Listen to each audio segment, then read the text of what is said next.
Nimesema nimeokoka, Kristo ni Bwana. Haleluya. Nafurahia sana kwa kuwa pamoja nami. Bwana Yesu inuliwe. Leo basi ningetaka niongee habari ya upendo, habari mwingine ya upendo. Kuna mtu anakupenda wewe, anajua sijui kama kunaye. Bwana Yesu inuliwe.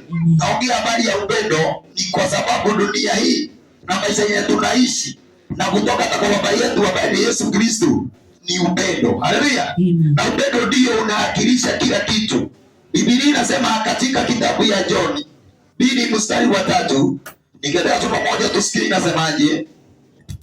Basi katika hili tujue ya kuwa tumemjua kama tunazishika amri zake. Bwana Yesu inuliwe. Inasema basi tujue ya kuwa kama tunamjua Bwana, haleluya, tunapenda amri zake. Bwana Yesu inuliwe.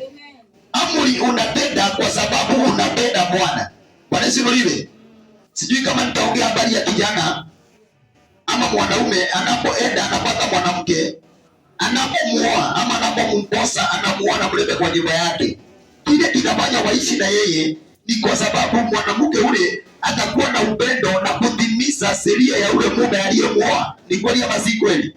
Bwana Yesu inuliwe. Kwa hivyo Mungu naye anaongea kupitia Paulo. Anasema ya kwamba ninajua kama unapenda Bwana, unafanya amri zake. Haleluya.